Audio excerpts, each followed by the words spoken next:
Welcome to the Revenue Above Replacement podcast. I'm your host, Adam Grossman. With us today is Bruce Miller. Bruce, welcome to the podcast.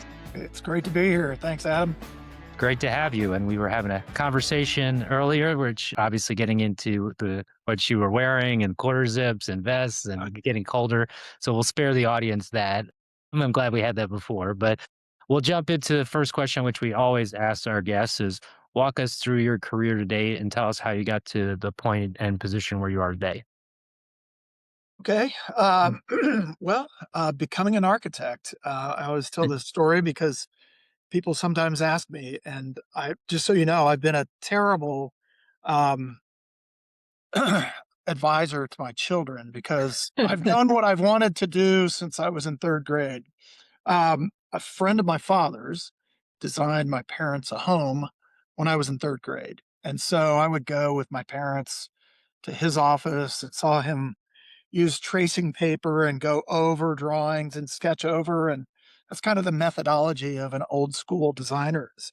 They kind of do a sketch and then they overlay it and talk to the client about sort of what they see and do a sketch over that other one in response. And so I would get the leftover sketches, not the final thing, but I got these wild looking kind of, I was at a fireplace kind of thing. And then my parents built a house, and I saw that little sketch that he had spoken with my parents about become reality and the whole house become reality. And to me, that was magic. It was like I'd always built things myself, like, model boats and model cars and sailboats and things like that. And so this idea of sketching and creating and then doing something that's bigger than you, right? It's not just your project. It's like something for lots of people. That was really just inspiring from day one for me. So Ted, my dad's friend, sort of became my mentor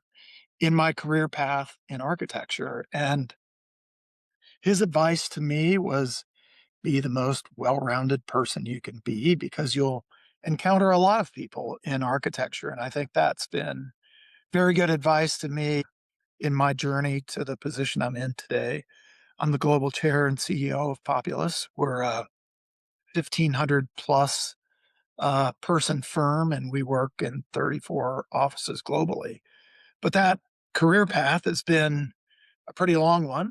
I never I never thought I would be at the same firm for now almost 36 years. Wow. Um, and honestly, I kind of happened into it.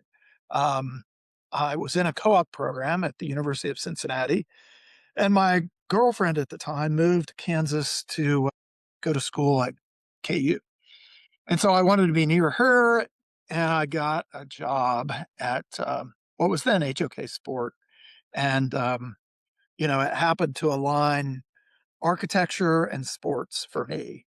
I was always a sports fan. I participated in sports, and it just was this incredible opportunity to kind of marry those two passions of architecture and sports. And so I got a job with them as a co-op student, a sort of an internship, and I loved it. And they said, well, if you ever want to come back, we'll have a job for you. Well, I graduated and founded my own firm, which is kind of what I'd always wanted to do. And then found out quickly I didn't like working by myself because I'm a little bit compulsive. I would wake up in the morning, go to my drawing board in the living room and just draw all day and go to sleep at night. And I didn't really have a team of people I worked with. I guess I like team sports. I miss that kind of team approach. And in architecture school, you're surrounded by lots of people. Usually you're working in a studio. And so you have this kind of collaborative process. And I really miss that. And so I came back to HOK Sport in 2009. We rebranded ourselves through a management buyout as Populous, and we've been Populous now for 16 years, but still specializing in sports, entertainment, and public assembly buildings. So I've had about every different role in the firm, including my current role. And so I think I bring well rounded experience as my mentor advised me to the position. And I'm really excited about our current work and about our future, and excited to talk to you about it. Yeah, I think that's it's interesting that you've been, like you said, in the same, even though the company has changed, obviously, from in a couple different iterations with the same organization for a long time. And I think we want to delve into that in more detail. But first, while we've talked a lot about sports venues, mixed use developments, we're having a few episodes about that this season. But I want to kind of just start, as I like to say a lot, start from the beginning. And can you tell me what is Populous? Like, what is it that you're focused on? And what is it that the company does, particularly starting in sports? And then we'll talk about, some of your expansion outside of sports more recently. Yeah. Well, in the when I first joined the firm, we were sports architects. We specialized in sports. Um, it was a very new idea in architecture back in that era that you could specialize in a particular building type. It Right. was being starting to be done in lots of other professions like medicine, for instance, sports Mm, medicine. Attorneys and the lawyers were beginning to specialize in certain areas of practice, but no one had really done it yet in architecture. The common belief at the time the firm was founded in 1983 was that you had to be a generalist. You had to be a good architect. You had to be able to design, everything from a custom home to a hospital to a symphony hall. And so it was a very innovative idea at that time to specialize and become experts in one area of architecture. And so the firm grew, and that sort of focus on sports really allowed the firm to position itself uniquely among other competitors. And we really became known as the leading firm in the world yeah. specialized in sports. At one point, we merged with a overseas practice and founded kind of our international practice. And since then, we've really grown from being just an architecture practice to all areas of design. We have, I would say, all of the soft disciplines of design under the Populous brand today. That's really a reflection of our clients. We always say we follow our clients and look for what they're looking for. So we have urban designers, master planners, landscape architects, interior designers, graphic designers, branding experts, just about every discipline you can imagine under the design umbrella other than engineering. We believe in hiring the best engineers for our projects because we do very unique structures in terms of many of them are long span or kind of big spaces on top of other spaces. And so structural and MEP are very unique services that we use kind of the best in the business engineers in doing. And so our line of services has expanded over the years as our buildings have become more and more sophisticated. When I first graduated college and my friends thought Florida was pretty cool where I'd live, they thought, "Oh, you have your own firm, that's pretty cool."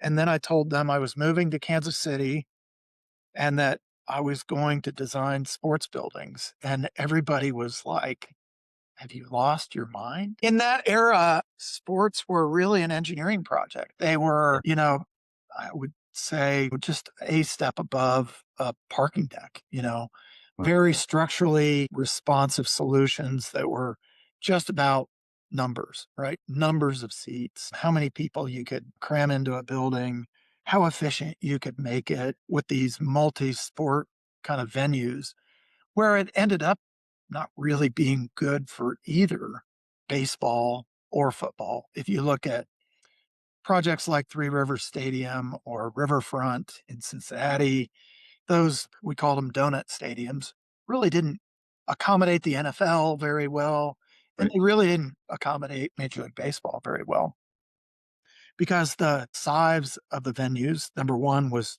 completely different. And the sight lines and all of that were completely different in both of those venues. So it really came about of developing specialized buildings for the individual sports. So purpose built venues for each of the sports. And so my buddies really thought I was off my rocker. And it turns out, that HOK back then, HOK Sport had designed a couple of venues that I thought were really incredible kind of urban redevelopment projects. There was a project called Pilot Field in Buffalo, New York, that was an urban project, and it was designed with an architectural expression and really began to focus on kind of the human experience of these buildings rather than kind of the engineering solution of numbers and seats and how many people fit and that sort of thing. And so I think that was really the kernel of an idea to focus on human experience. And I would say that's really what's defined our practice is focusing on the human experience. And so from sports, and again, following our clients, many of our clients are in the entertainment Yep. area as well as sports. And so sports entertainment seemed like a very natural extension of our client base. So projects like Co-op Live in Birmingham, or I'm sorry, in Manchester, England, for the same client group, but very different venue than a English football club. So, that sort of extension. And then we saw in the arena market that many of our arena clients also managed and built convention centers. And so that expertise and that typology seemed like a natural extension from the sports practice as well.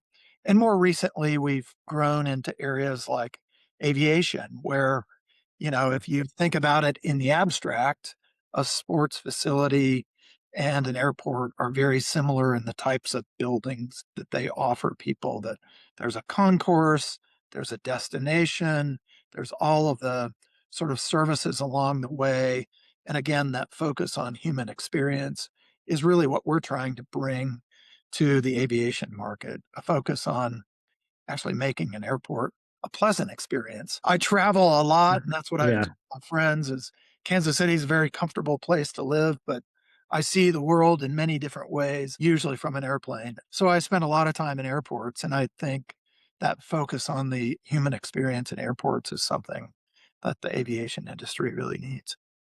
Yeah, there's a bunch there. Hopefully, we get through, but I want to start with the experiences angle.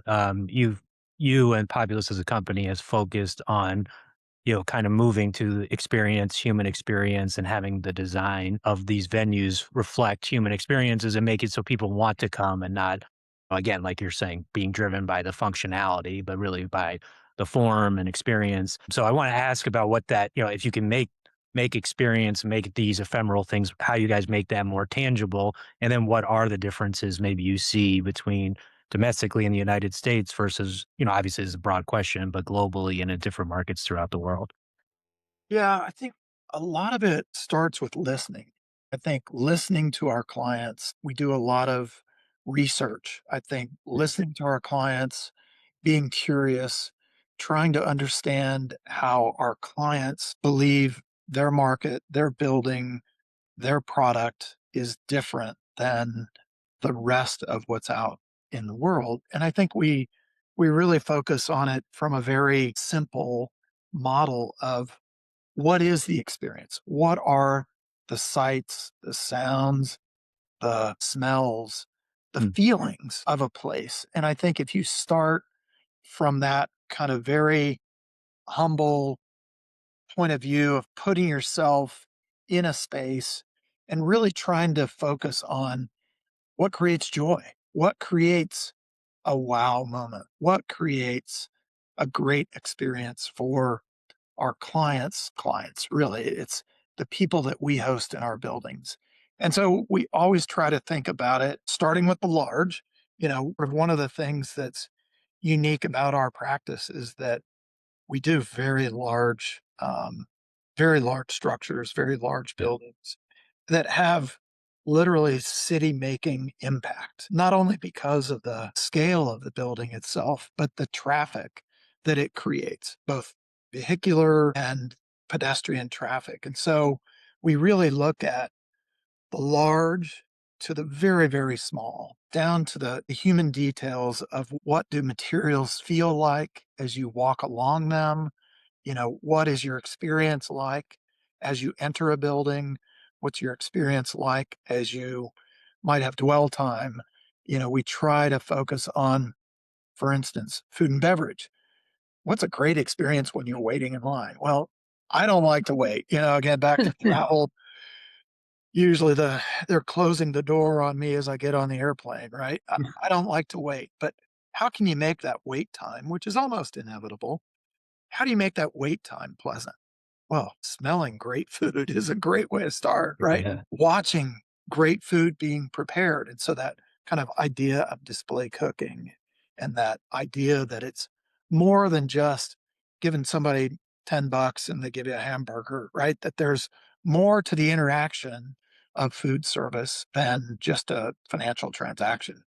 So I think it's focusing on those very macro details all the way down to the very human centric kind of micro details of the experience. I do want to get back to the international component of this, but one of the Yeah. things that you and I talked about a little bit before is, you're talking about listening and listening to your clients, but obviously part of the reasons clients are bringing you in is for your expertise and knowledge and skill set. The famous example to a certain degree is if you ask people in the 1900s what form of transportation they would want, they'd say a faster horse because they didn't know a car existed, right? So you guys have all this experience and maybe know how the car can exist when sometimes people are looking for the faster horse. So how do you determine that balance of we have all this experience and knowledge and expertise versus balancing that with what the clients are asking you or looking for or needing from these projects and these developments? Yeah. I tend to look at design as a just massive communication problem, right? You're trying to get what's in the client's head and what's in our field of expertise joined together in a way that results in something really special, right? And so it really starts with communication. One of the things we love to do is go on facility tours with clients. Sometimes those are international experiences. And I think having more inspiration, and I want to come back to that also, but having more experiences together with a client leads you to more conversations, leads us to asking better questions, and also gives us more kind of feedback from what's important to the client. When they can actually experience a building and see things that have been built, it really gives them um, a better frame of reference. And some clients have done all of that research before they even talk to us. But I think the ability to ask questions about, okay, we understand you like a particular building. Let's talk about what it is in particular that is appealing about that building and what are the things that really resonate with you about that building as opposed to maybe some other building that they've seen. And so that international experience is sometimes really valuable because we can bring our global expertise to bear on very localized problems. And I think back to your point about they're hiring us for expertise. I think it's this delicate balance and a bit of a dance of not being presumptive, but also giving them the absolute best advice that we can based on that experience. I think, again, to take it back full circle to my mentor in architecture, being the most well-rounded individual you could be the most well-rounded professional you can be with exposure to, lots and lots of different experiences. And that's comes down to our expertise. I think that's another basis for innovation. If you've seen problems over and over again, it's not to say that you come up with the same solutions, but you can then use that baseline of experience to then innovate, right? That there aren't any new ideas, as some people like to say, but there are tweaks on, and having that baseline of really fundamental expertise is what I think our clients find we offer them in a way that no one else can. Yeah, and I do want to come back to those kind of wow experiences, right? Because that's what you're whether it's, obviously a combination of talking to the clients, your own ideas and expertise, global design, all of this thinking, this creativity. So what do I don't know if necessarily people would think of I go to a building or a sports venue. to have this wow experience, or I leave wanting, to have this wow experience the ways that you guys obviously think about this all the time. So, what are some examples of in Populous, both either in the United States or throughout the world, where you've had these creative kind of wow experiences? You mentioned those kind of food designs and waiting in line, but what are some other examples that you've seen how you've really integrated the experience into the building so it makes these, you know, memorable moments for fans and all the stakeholders involved with sports teams? Yeah. Well, I think, sometimes it happens, we talked about scale. Yeah, Sometimes the wow moment is on a very large scale. Sometimes it's on a smaller scale or on a more personalized scale. And I think some of that depends on the site. And, you can look at, say, experiences like Wrigley Field. I mean, it's renowned in baseball for offering one of the best experiences in baseball. But as an expression of architecture, that's not, what you would call a wow building, right? right. So it's knowing when to create those moments of wow at a large scale and when to have a very quiet experience, but that can be very impactful. So, like on the Minnesota Twins project, Target Field has been, rated consistently one of the best experiences in baseball. And it was a very difficult site, but I think overall it was about knowing how to create an experience on a very difficult but a great site. We like to call it one of the most urban ballparks in America because it's right on top of the skyline. As you experience the building, the skyline is never, not a part of your field of view. And it's so I think that's kind of understanding from a very, again, macro perspective and a micro perspective what can make a building special. And so, using very local materials, really kind of knitting the building into the fabric of the city can create a really powerful experience without creating a building that kind of shouts about itself on a bigger stage.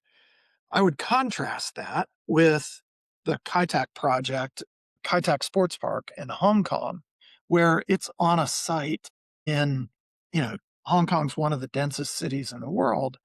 It's on the site of the old airport, which is right near skyscrapers in their downtown, their urban area. And so it's this amazing site. The stadium sits virtually on the water, and so it demanded a very different response. It demanded kind of this wow moment because it sat on the waterfront surrounded by large urban buildings, and it was a very special site. And so the skin of that building is really, really powerful. They call it the Pearl of the Orient, and that was the inspiration. It's got Yeah. this reflective surface on the outside of the building that really reflects all the colors of the light spectrum. And it changes throughout the day and with the sunlight. So that is a building that at that scale, from the water, it's a wow kind of moment in terms of its architectural presence. So those are two examples of very different buildings. They both have a wow, but in a very different kind of context.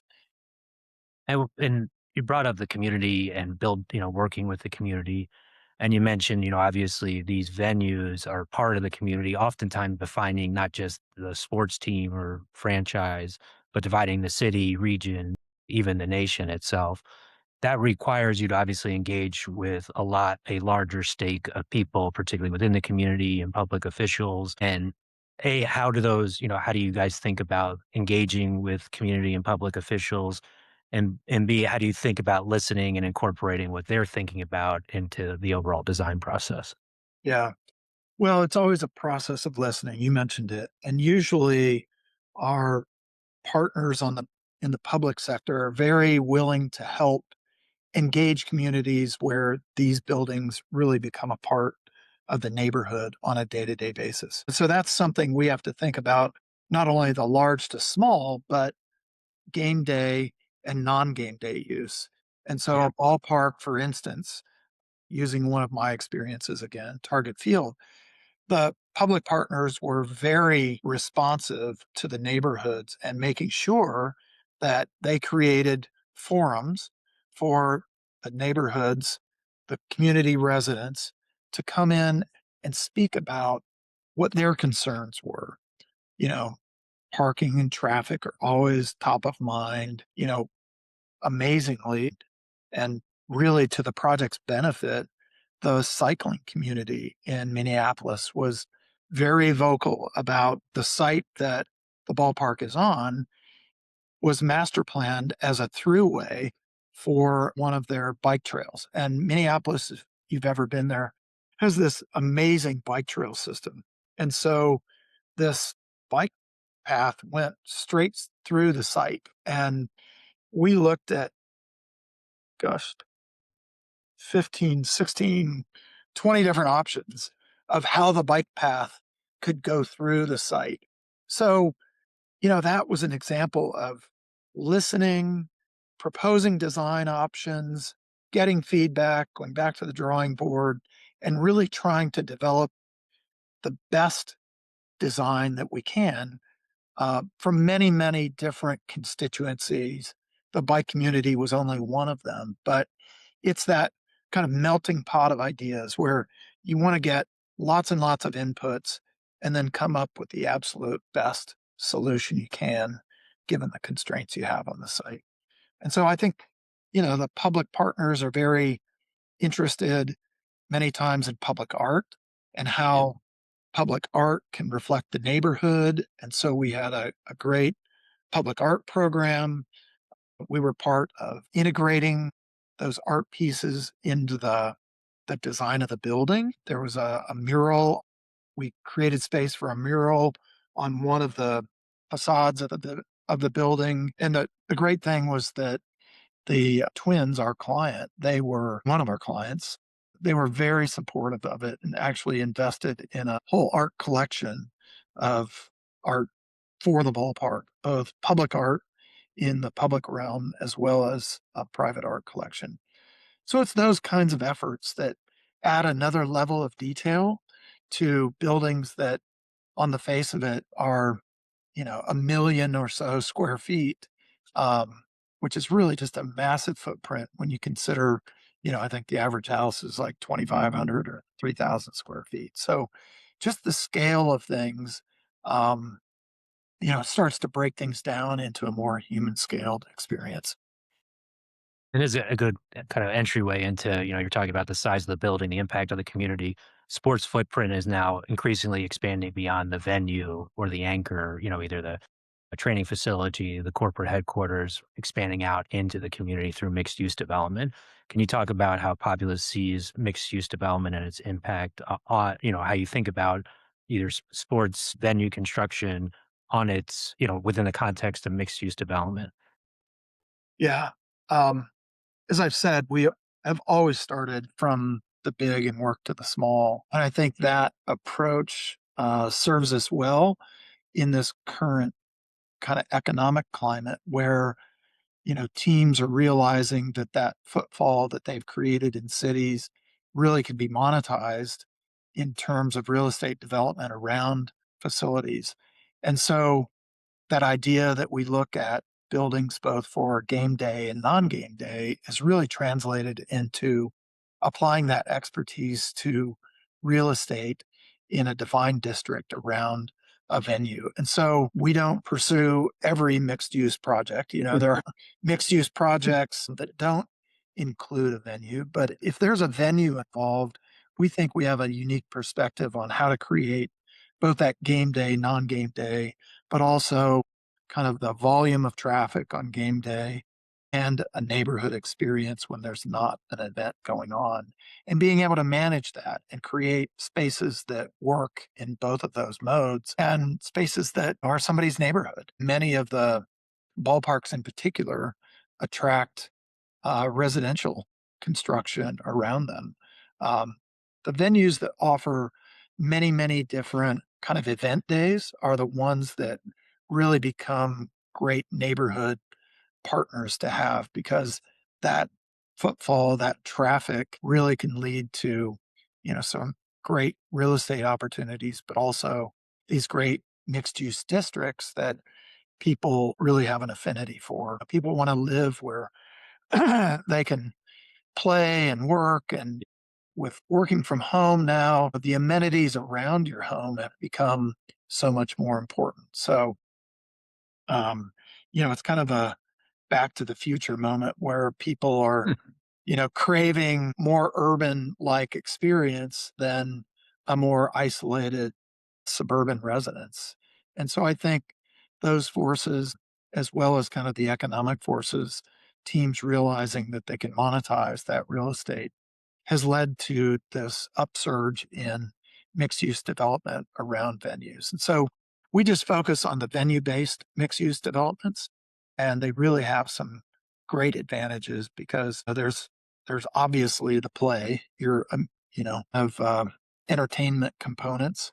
And sometimes there are different scale of buildings involved. I'm working on one in St. Paul, Minnesota, where there's a soccer venue, there's a hotel, there's many universities in the area, and then there's also, kind of a need for an entertainment venue. So you might have a an entertainment venue in the say 3 to 5,000 seat range, and then a soccer venue in the 20,000 seat range. And so you kind of begin getting this breakdown or hierarchy of very different scale of meeting spaces or group spaces, from in the hotel kind of conferencing space where a company might be able to have a meeting and then go to see a concert in the evening or go to a game and have kind of a team building experience around that.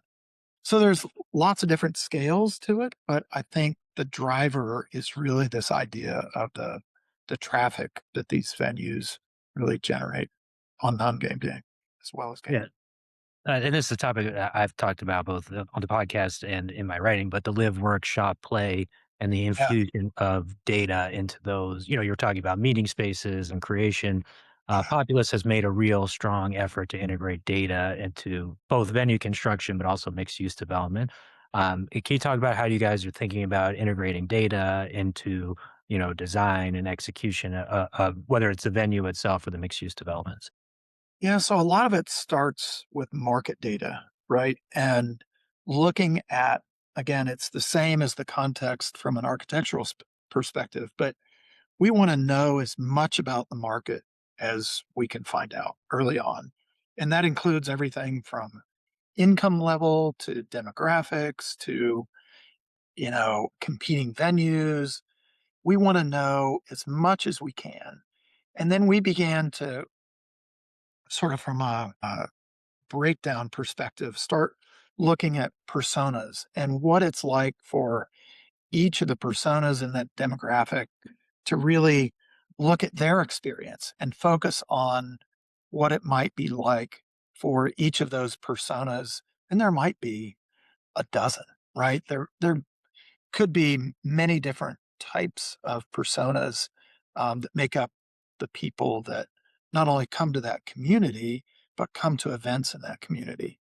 And so it really starts with kind of that market look, that kind of view into um, us kind of putting ourselves into the shoes of the people that live, work, play in the neighborhood as well as attend events. So it's back to that human centered approach. If we can approach things, you know, from the outside in and from the inside out as a user, you really begin to develop insights into what becomes valuable in terms of the real estate. One of the great things, I'll go back to baseball. I've spent most of my career doing baseball and soccer. So you'll see me talk about baseball and soccer because that's what I know. But from San Diego, one of the things we know is that a baseball field is 3 acres of green space, right? And every developer knows that green space, public space, leads to increased real estate values. And it's really turned out that way that every unit that has a view of the playing field, always a bright emerald green playing field, manicured like no one else's lawn ever. Anybody that has a view of the ball field has an increased real estate value. And so it's Yeah. the type of it's intuition, but it then is supported by data. And so if we can both use data on the front end to begin to analyze kind of our markets and who we think our clients are, then we can also look at data on the back end to see, was our intuition correct? Have we created more value in creating more views of the playing field? And a lot of that intuition has paid off over time. And so, I think you have to constantly cycle data as well. We're not ever static. We're not a static culture. Um, we're not static in the way we approach design problems, and our markets are always changing. So I think you have to look at data as kind of a repetition and look at number one, assumptions and then results. And I think if you keep an open mind about your assumptions and whether you get it right or not, we don't always get it right. I think we can generally say we get the big moves right, but we do a lot of what we call day two projects. And sometimes there are projects, the Minnesota Twins, for instance, we continue to do projects with them over the years. The building opened in 2010, but for whatever reason, maybe there was a budget constraint. Maybe things didn't work exactly the way we intended them to. Maybe, we want to appeal to a different demographic of people. Technology changes, right? One of the big changes that's occurred since Target Field opened is frictionless transactions. And so those are some of the types of things that change over time. And you always have to be kind of testing your assumptions with data and going back and kind of reanalyzing, what you got right and what you maybe can improve on. It's good you bring up technology. One of the things that we've been exploring in this podcast is, particularly with the rise of artificial intelligence and the fusion of how content is consumed, that we actually do believe there is an increasing demand for real assets, real experiences, and in real life experiences. Yeah. How are you, particularly with it's seemingly people wanting to come together, particularly post-COVID and these in real life experiences. How has, even with the rapid rise, I don't know if you would agree with it. A, would you agree with that thesis that even with the rapid rise of technology, there is an increasing demand for in real life experiences? But how does the either artificial intelligence or technology more broadly and the way people are consuming content impact what you think about from a design perspective? Yeah, I'm very lucky that I chose a profession where we focus on human experience. And I think COVID proved that that belief in bringing people together, and that's really the thesis of our company, that we create spaces where people love to be together. My wife has a psychology background, and she tells me that people react differently. You and I would react differently. Our brains are wired differently. We can have this video call, but if you were in the room with Yeah. me, we would respond differently to each other. And so that's something that I've always believed. And I think what she tells me about psychology is that science supports that.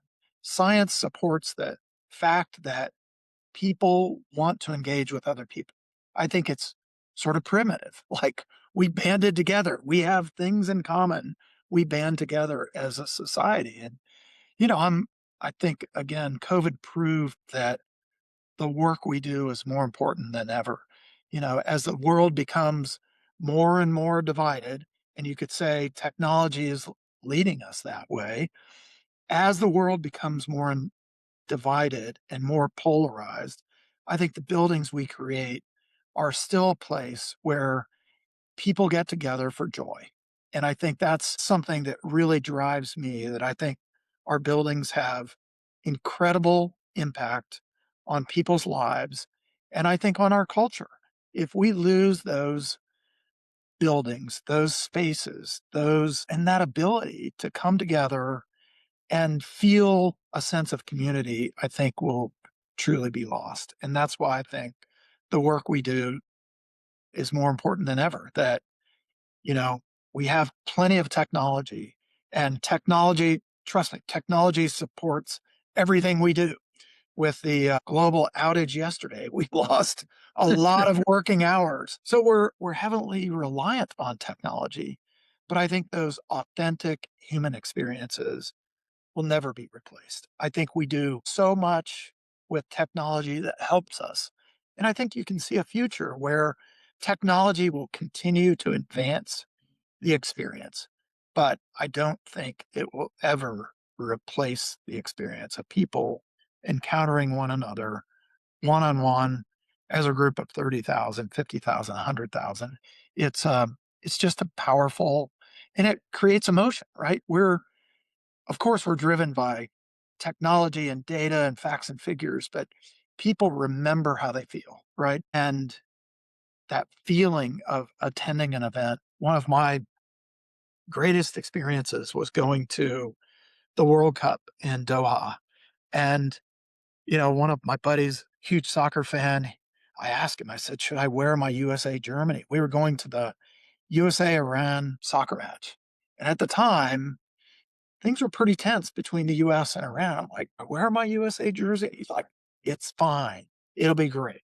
And it was. It was like I had so many Iranian people come up to me and say, we love America. And I said the same thing back to them. Like, it was people getting together, realizing that our governments are doing something we may or may not agree with, but we can come together around sport and cheer for our team. And no matter the outcome, have a great experience together. And so I truly believe that sport, entertainment, come and get together is fundamental to our culture, our global society. Um, and I think is really something that drives me and drives our firm. Two final questions as we're getting towards the end of the Yeah, what episode. I tell you, I know. I wish you I had could more go time. for a long We could. time, man. Yeah, we It's could. We could do. quickly. Yeah, we might Yeah, have to come back, have you back on for a second episode because I think there's a lot there, particularly in the technology side that we won't have time to cover. But two final questions.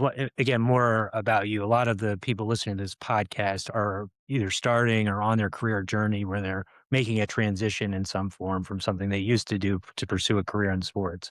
You've arguably made a transition from a focus of being an architect, being a designer to now leading a global firm with hundreds, if not thousands of employees. You've raised outside capital, you've made acquisitions, you're expanding.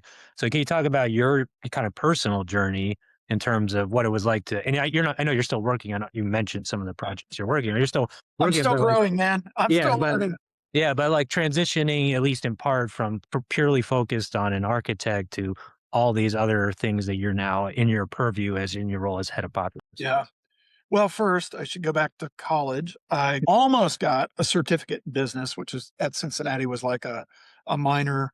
I screwed up some class that I took on a co-op semester. I took the wrong prerequisite, so I didn't get the degree, but I did get a background in business. And I would say the first 10 years of my career, I really questioned why I ever got that degree, relevance in my life. Now, 35 years into it, I think I use it all the time. And I think it's another basis of communication so that I can talk to our CFO and understand conceptually what he's talking about. I can talk to our chief legal officer and understand conceptually the rules of contract law.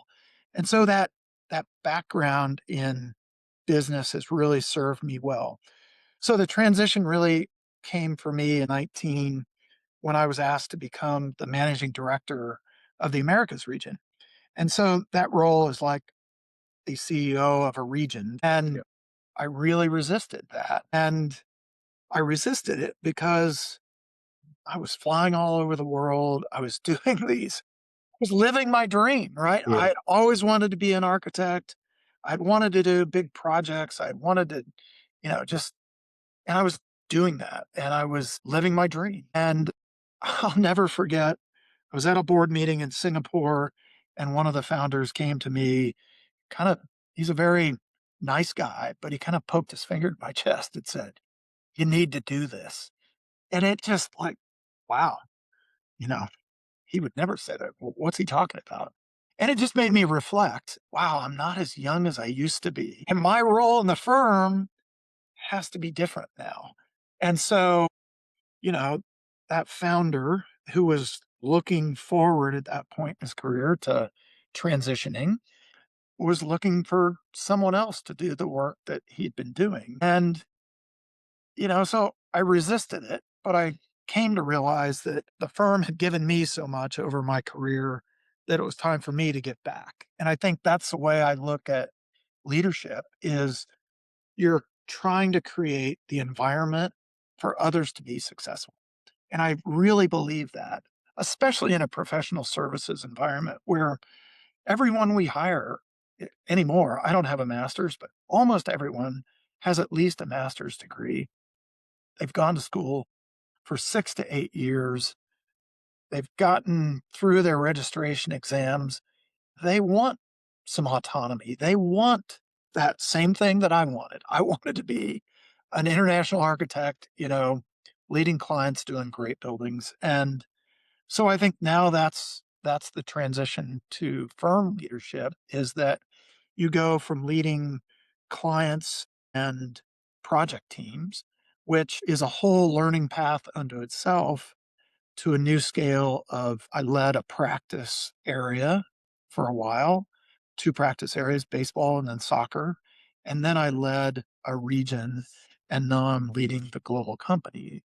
But it's all with a spirit of service and a spirit of constantly trying to be better, and I think that's what I try to encourage in all of our people is we want you to be the best you can be. And that doesn't happen overnight, but it's incremental improvement on a daily basis. If you can walk away from each day saying, I learned something, I got a little bit better at this, I did something I'd never experienced before, I tackled it, I'll be better the next time I do that.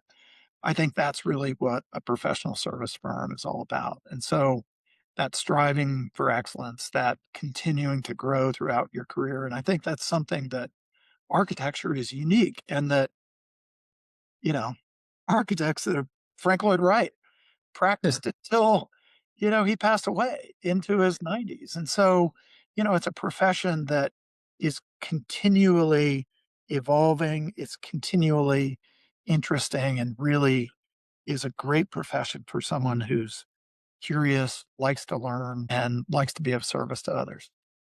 Yeah, final question, which we asked all of our guests, is you're, obviously in a position where you're leading a global company. A lot of our audience is looking to, like I said, on their career journey. So when you're hiring people at Populous, what are you looking for? What characteristics, attitudes, what are some traits that you're looking for as you're looking to hire and build out your team? Yeah, I think curiosity is a big bit for me because I think you have to be curious as a designer. I think grit, someone demonstrating that they have overcome a difficult situation, whether it be, a personal situation or professional situation or situation with other people. I think that's really key. Being a team player, we use the sports analogies a lot, but, I think, and being willing to, be humble. I always say I want to be, the worst player on a 5-person basketball team because you play up, right? And I think in my career journey, I've always wanted to play up to that next level, be surrounded by people who are better than I am because I want to be better. And I think that drive, that passion for what we do is really critical. It's not an easy profession. It's not an easy career path. We put in a lot of time. We travel a lot. We're away from our families a lot, but it's that drive, that kind of constant curiosity and that ability to figure things out. I think, we're constantly faced with diametrically opposed goals and that being able to synthesize and find common ground and push for a solution that serves many different purposes is something that is really critical. Yeah, well, I guess fortunately for me, I'm often the worst basketball player on a 5-player team. So, or example for me. But Bruce, appreciate the time, appreciate the insights. It's a great conversation. Thank you for being a guest on the Revenue Above Replacement podcast. Thanks, Adam. Like I said, it's gone quickly, and I really appreciate you. Thanks a lot.